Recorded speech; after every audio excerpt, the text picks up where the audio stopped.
Hello, crafty friends. It's Jessica. Welcome back to Jessie Kate Creates. In today's video, I have a project share for you guys that is inspired by a piece of pattern paper that has been laying on my desk for about a year now, and I figured it was time to use it up. So I'm gonna flip the camera around, show you the card, and get into all the supplies I used to make it. Okay, so here is the card that I made. And this was inspired by this big scrap of paper that has been on my desk, like I said, for about a year now. And if this looks familiar, it's because last year I made some shaker cards with this pattern paper. I'll have that video linked up here in case you're curious. But this scrap of paper was 4 by 6 3/4. And so I thought it was perfect for a 5 by 7 card. So I have a bit of a larger card today. So this paper I picked up at Recollections, if I can find a link for it. And for all the supplies that I've used, I'll put them down below in the description box.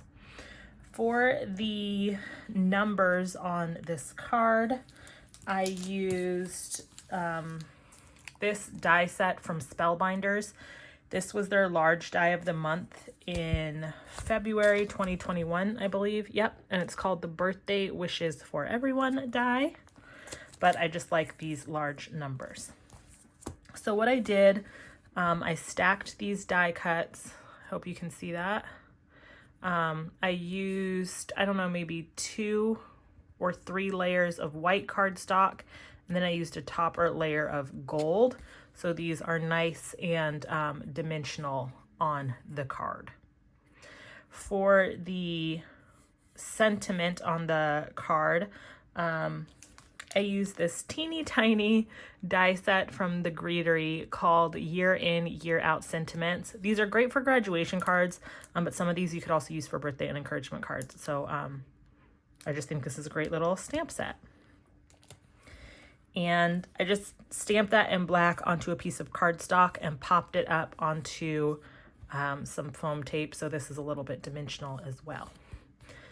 Now I should say this pattern paper panel, this is also popped up.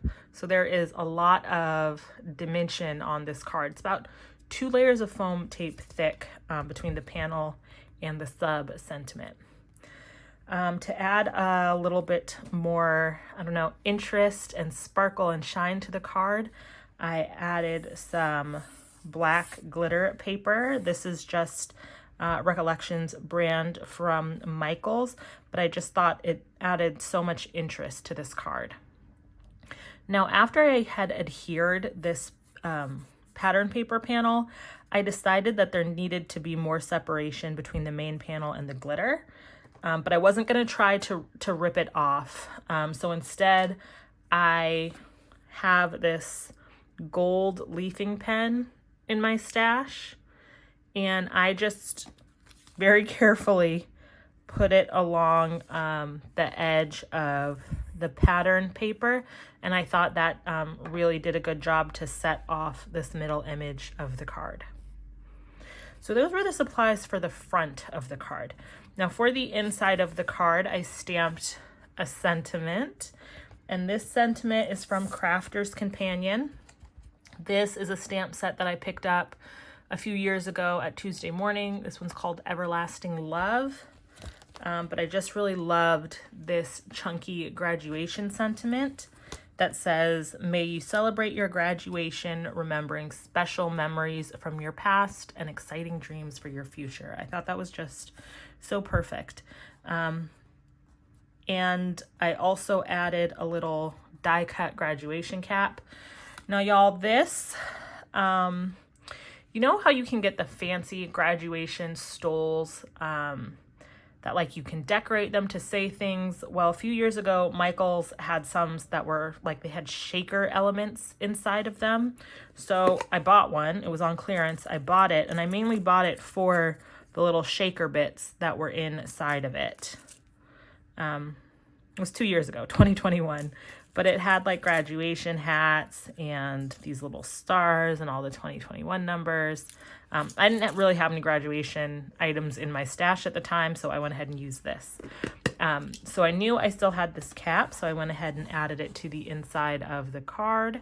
And I kept all the decoration to one side so that the sender still has a lot of space to write a personal message if they want to the graduate. So that was my card. I love how it turned out, and I'm so happy that I was able to use up some pattern paper that had just been hanging out in my stash for a little bit too long. So I really hope that this video inspires you to use up some pattern paper in your stash. If you enjoyed this video, please go ahead and hit that thumbs up button. It lets YouTube know you like my video and it helps other people to find me. And if you want to catch all the videos I put out every week, be sure to hit that subscribe button and the notification bell. Thank you guys so much for watching, and I will see you in the next video. Bye!